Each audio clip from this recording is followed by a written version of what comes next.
कश्मीरी पंडित कर्मचारी जो घाटी में काम कर रहे हैं वो आज सुबह से यहाँ पर प्रेस क्लब के बाहर धरने पर बैठे हुए हैं और इन्होंने ये तय किया है कि जब तक सरकार कोई पक्की बात इनसे नहीं करती, जैसे आप सुन रहे हैं इन्होंने कहा कि जब तक एलजी ऑफिस से बात नहीं होती तब तक हम यहां से नहीं उठेंगे। और इनके साथ कांग्रेस की नेता और प्रवक्ता दीपिका पुष्कर नाथ वो भी जुड़ी है। मेरे साथ रंजन है जो इन सरकारी कर्मचारियों के नेता हैं। रंजन जी, सबसे पहले मुझे ये बताइएगा, आपका एक गुट गया और उसने मुलाकात की, उस गुट की इस समय स्थिति क्या है, आपकी किससे बात हुई है, सरकार क्या कह रही है? देखिए, आज जो गुट गया है हमें उनसे कोई लेना देना नहीं है। They represent those employees who are already joined back in valley. ठीक है, सबसे पहली बात, उनके पास मैंडेट नहीं है एम्प्लॉयज का। एम्प्लॉयज जो प्रोटेस्ट कर रहे हैं 248 डेज से, वो अमीक डिस्प्लेस बैनर के तले कर रहे हैं आरसी ऑफिस में। They are struggling on roads from last 248 days. हमने एडमिनिस्ट्रेशन को, एलजी एडमिनिस्ट्रेशन को बार बार चिट्ठियां लिखी, व्हाट्सएप किए, मेल किए, जो भी साधन थे वो हमने यूज किए, जो उनके नोडल अफसर थे उनको भी लिखा कि हमें मिलने का मौका दिया जाए। लेकिन आनंद फानंद में कल शाम को ऐसी मैसेज फ्लोट होती है कि कुछ लोग जो हमें रिप्रेजेंट नहीं कर रहे हैं वो एलजी साहब के पास उनको अपॉइंटमेंट मिलती है।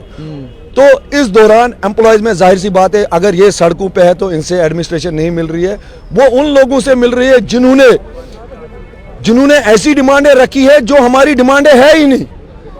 उन्होंने क्या डिमांड? देखो, उन्होंने रखी है रिस्टोर ओल्ड पेंशन सिस्टम। इस ओल्ड पेंशन सिस्टम को रिलोकेशन के साथ क्या वास्ता है? उन्होंने बोला हमें 10 मरले जमीन दे दो।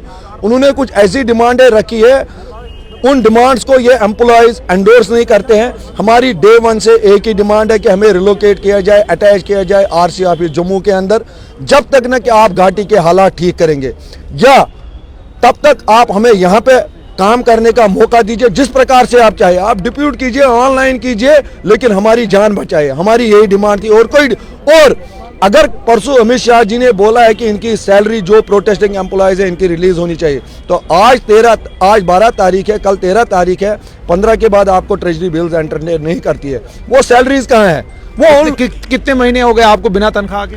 देखिए, यहाँ पे एम्प्लॉयज है जिनकी जून से सैलरी नहीं आई है, जुलाई की नहीं आई, सितंबर ऑनवर्ड्स एवरी एम्प्लॉयज, किसी भी एम्प्लॉय की सैलरी नहीं आई है सितंबर ऑनवर्ड्स। हम चाहते हैं तुरंत सारे एम्प्लॉयज की सैलरी रिलीज की जाए और जो आज की मीटिंग हुई है उसको नल एंड वाइड डिक्लेयर किया जाए। हालांकि यहाँ पे डिस्ट्रिक्ट एडमिनिस्ट्रेशन मीटिंग किसके साथ हुई है? गवर्नर के साथ? बिल्कुल, ऑनरेबल एलजी साहब के साथ उनकी मीटिंग हुई है। उसमें अभी सुबह तहसीलदार साहब आए थे। आज उन्होंने फ्रॉम वर्बल एश्योरेंस फ्रॉम ड्यूकाम, वर्दी ड्यूकाम सर के एश्योरेंस पे अभी लिख के दिया था कि हम इस मीटिंग को नल एंड वाइड डिक्लेयर करते हैं, लेकिन ये ड्यूकाम साहब की वर्बल एश्योरेंस है, वो तहसीलदार साहब लिख के दे रहे थे। हम इसको नल एंड वाइड डिक्लेयर करते हैं और जो मेमोरेंडम गया है that should be treated as null and void, और आपको 7 दिनों के अंदर मिलने का अवसर दिया जाएगा। यही बात जब हमने अपने एम्प्लॉय से की तो वो बोलते हैं अगर उनको कल गृह मंत्री के पास टाइम दिया जाता है, आज उनको एलजी साहब के पास टाइम दिया जाता है, तो अगर हमने इतने सारे रिक्वेस्ट डाले हैं इसी एडमिनिस्ट्रेशन को, और इस एडमिनिस्ट्रेशन को पता है कि प्रोटेस्ट अमीक डिस्प्लेस कर रहे हैं 248, तो ये कौन सा षड्यंत्र इन्होंने रचा कि आनंद फानंद में माननीय गृह मंत्री जी के आने से पहले ही ऐसा विवाद खड़ा कर दिया कि इन्होंने उस गुट को बुलाया जो ऑलरेडी घाटी में अपना रिज्यूम कर चुके हैं ड्यूटीज, और उनकी तनख्वाहें भी टिल डेट आई हुई है। सरकार गृह मंत्री को यह दिखाना चाहती है कि कश्मीरी पंडित कर्मचारी वापस चले गए हैं और वहां पर अब उनकी कुछ मांगे हैं जो वो पूरी करवाना चाहते हैं। बिल्कुल, exactly this LG administration wants to show the honourable home minister sir कि ये जो एम्प्लॉयज है इन्होंने रिज्यूम की है ड्यूटीज। अब इनके कुछ छोटे मोटे इश्यूज है, कोई ट्रांसफर पॉलिसी मांग रहा है, कोई जमीन मांग रहा है, कोई ओल्ड पेंशन सिस्टम, हाँ, और इन्होंने हमारी जानू का सौदा करके आया, आज हमारी बहनों की जानू का सौदा। अगर इनमें से कि ये बोल रहे कि अगर इनमें से किसी की डेथ होती है तो इनको compensation at the tune of 25 lakh दिया जाए, ये क्या जानू का सौदा लगाने के लिए गए थे? इसीलिए हम बोलते हैं एडमिनिस्ट्रेशन से, एलजी साहब से गुजारिश करते हैं कि इस मीटिंग को ट्वीट के जरिए नल एंड वाइड डिक्लेयर किया जाए, और आने वाले दिनों में अगर एडमिनिस्ट्रेशन को कोई बात करनी है तो इनके रिप्रेजेंटेटिव्स के साथ करनी है, जो अभी भी आपको सड़कों पे नजर आ रहे हैं, उन लोगों के साथ नहीं जिन्होंने ऑलरेडी ड्यूटीज रिज्यूम की है। हमें उनके साथ कोई लेना देना नहीं है। वो कौन लोग हैं उनको आइडेंटिफाई किया जाए, उनको एडमिनिस्ट्रेशन में कौन सपोर्ट करता है कि to talk on behalf of those employees who are on road from last 248 days. अच्छा, मुझे ये बताइए, अभी कोई बात हुई सरकार से इस शाम के वक्त में, या मैंने सुना आपका एक डेलीगेशन जो है वो डीवाईएसपी के साथ जो है किससे मुलाकात करने के लिए गया है, किससे मुलाकात करने? वो मैंने बोला वो तहसीलदार साहब के साथ गए हैं, ड्यूकाम साहब, तहसीलदार साहब ड्यूकाम साहब के पास गए थे, डीसी मैम के पास गए थे। वो उनकी वर्बल एश्योरेंस पे वो बोल रहे कि हमें 7 दिन में मीटिंग मौका दिया जाएगा एलजी साहब, लेकिन ये सिर्फ आज तक हमें आश्वासन ही मिले। अगर आपको याद होगा जब हमने कैनाल रोड बंद किया था पूरन कृष्ण भट्ट जी के देहांत के उपरांत, तब भी एडीसी साहब आए थे, उन्होंने बोला था 2 दिन में आपको मिलने का समय दिया जाएगा। ये कागज पत्रों में ही बातें रहती है। हम चाहते हैं कि जो हमारे नोडल अफसर नियुक्त किए गए हैं अक्षय लाबरू जी, उनको आना चाहिए और उनको एड्रेस करना चाहिए और उनको इन एम्प्लॉयज के सामने बोलना चाहिए कि जो आज की मीटिंग हुई है वो नल एंड वाइड है, वो मेमोरेंडम का कोई वैल्यू नहीं है। एक चीज और आपसे जानना चाहूंगा कि आपके ही 2 गुट बन गए हैं कर्मचारियों के। एक गुट कहता है हम वापस जाएंगे, एक गुट आपका है जो कहता है कि हम नहीं जाएंगे।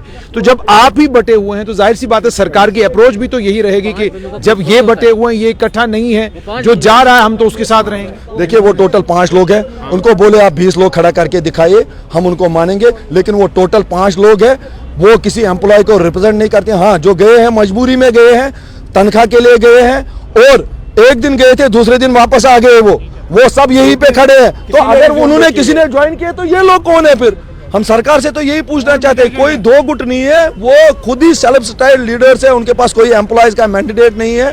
जो लोग यहाँ पे खड़े हैं हम इनको रिप्रेजेंट करते हैं और इनकी जायज सी मांग है कि हमें रिलोकेट किए, और हमने ये कभी नहीं बोला हम कश्मीर नहीं जाएंगे। हम बोलते हैं लोगों में एक भी बंदा यहाँ पे नहीं है इस टाइम। हम बोलते हैं हम जाएंगे, कश्मीर जाएंगे, कश्मीर में हम काम करने के लिए जाएंगे, लेकिन इन हालातों में हम काम करने को वहां पे तैयार नहीं है। आप सिक्योरिटी के बंदोबस्त हमारे, या सरकार आश्वासन दे वहां पे टारगेट किलिंग नहीं होगी, हम सुबह जाएंगे। हमने तो कभी नहीं बोला हम नहीं जाएंगे, लेकिन वहां पे जो हमारे एम्प्लॉयज गए उनके साथ अगर हम शेयर करेंगे किस पीक लेवल की हरासमेंट हो रही है, कोई सिक्योरिटी का बंदोबस्त नहीं है, वो खुद से जा रहे हैं, खुद से आ रहे हैं। कौन उनकी सिक्योरिटी की गारंटी? ना डिस्ट्रिक्ट एडमिनिस्ट्रेशन लेती है, ना वहाँ की पुलिस एडमिनिस्ट्रेशन। ये ट्वीट करने से और मीटिंग्स में बोलने से नहीं चलेगा। ये जो आपने यहाँ पर बैठे हैं भूख हड़ताल पर, ये भूख हड़ताल कब खत्म होगी? क्या आप रात भर यहीं बैठेंगे या आप अभी भी सरकार के आश्वासन, क्योंकि कल केंद्रीय गृह मंत्री ने आना है, उसकी सिक्योरिटी को ध्यान में रखते हुए पुलिस जाहिर सी बात है आपको यहाँ ज्यादा देर बैठने नहीं देगी। तो मुझे ये बताइएगा कि आप चाहते क्या है, किस तरीके से ये जो इस समय ये इम्पास से बना है इसको खत्म कैसे किया जा सकता है? देखिए, मैंने फिर से बताना चाहूँगा, या तो अक्षय लाबरू जी हमसे संपर्क करे, डायरेक्ट बात करे, यह ऐसा कोई मुश्किल काम नहीं है। उनका नंबर है, यहाँ की एडमिनिस्ट्रेशन कर सकती है, उनको कांटेक्ट कर सकती है। राजभवन में जो लोग बैठे, जो हमारे नोडल अफसर है, उनको आगे आना चाहिए। हमें इन पे भरोसा नहीं है जब तक ना वो जो नोडल अफसर नियुक्त किए गए हैं वो इनको आश्वासन दे कि आज की मीटिंग नल एंड वाइड है। जो ये लोग हैं इन्होंने on behalf of their own कुछ लोगों की बातें की है, जो आपकी डिमांड है उसको भी एड्रेस किया जाएगा। हम तो बोल रहे हैं अगर गृह मंत्री साहब ने बोला है सैलरी रिलीज करे या रिलोकेशन के ऊपर बात होनी चाहिए, तो वो कौन करेगा? उन्होंने तो वो ऐसी बात की ही नहीं। वो तो बोल रहे हैं हमें 10 मरले जमीन दे दो, ओल्ड पेंशन सिस्टम रिस्टोर करो, 25 लाख कंपनसेशन दे दो, और हम कश्मीर में जाने को तैयार है। हम भी बोल रहे हैं हम जाने को, लेकिन पहले हमसे बात करें, जो प्रोटेस्टिंग एम्प्लॉयज है इनके रिप्रेजेंटेटिव से बात। यानी आप ये कह रहे हैं कि सरकार आपसे बात करनी चाहिए, आपको आश्वासन देनी चाहिए कि जो मीटिंग हुई है उसको नल एंड वाइड डिक्लेयर करते हैं, उसके बाद ही आप लोग घर चले जाएंगे, या उसके बाद भी आप हड़ताल इसी तरीके से यहाँ बैठे? उसके बाद हम बराबर हम उनसे मिल सकते हैं। बिल्कुल हम घर चले जाएंगे, जिस प्रकार से वो चाहे 2 दिन बाद, 3 दिन बाद। अगर वो कल मिलते हैं तो ये गलत मैसेज आएगा। उन्होंने अभी ग्रुप्स में अपलोड किए मैसेज, कल हम गृह मंत्री से मिलने जा रहे हैं। देखिए उनके मैसेज ग्रुप्स में आए थे, आनंद फानंद में उन्होंने डिलीट किए। अगर वो कल लोग फिर से जाएंगे तो हमारा तो यहाँ पे सड़कों पे मजाक हो रहा है 248 दिनों से। ये एडमिनिस्ट्रेशन को सोचना चाहिए, ये कौन पीछे से षड्यंत्र रच रहा है, ये कौन सा विभाजन करना चाहते हैं। ये गृह मंत्री के आने के ऊपर ये कौन से ये आनंद फानंद में ये मीटिंग्स हो रही है, ताकि माननीय गृह मंत्री साहब को दिखाया जाए कि सब कश्मीर में ठीक है, एम्प्लॉय चले गए हैं, इनकी कोई डिमांड नहीं है, कोई रिलोकेशन की डिमांड नहीं है, इनको बस छोटे मोटे इश्यूज है वो सॉल्व करके इनको भेज देंगे कश्मीर। तो आपने सुन लिया, साफ तौर पर कश्मीरी पंडित समुदाय से ताल्लुक रखने वाले वो कर्मचारी जो घाटी में काम कर रहे हैं, उनका साफ तौर पर यह कहना है कि सरकार हमें आश्वासन दे कि जो मीटिंग आज हुई है उसको रद्द किया जाएगा। उस मीटिंग में जो लोग मुलाकात करने के लिए एलजी से गए थे वो लोग कश्मीरी पंडित समुदाय के उन कर्मचारियों के नेता नहीं है, रिप्रेजेंटेटिव नहीं है। जो लोग इस समय, ये आप देख सकते हैं पीछे कि ये हैं वो कर्मचारी जो इस समय यहाँ पर, ये आप देख सकते हैं कि ये लोग यहाँ पर बैठे हुए हैं, और ये आप देख सकते हैं ये यहाँ पर लोग बैठे हुए। इनका ये कहना है कि हम लोग हैं जो उनके असली रिप्रेजेंटेटिव हैं। और साथ में दूसरी इंपॉर्टेंट बात उन्होंने ये भी कही है, जब तक सरकार हमें आश्वासन नहीं देती कि उस मीटिंग को रद्द किया जाएगा। और आप सुन सकते हैं कि नारेबाजी,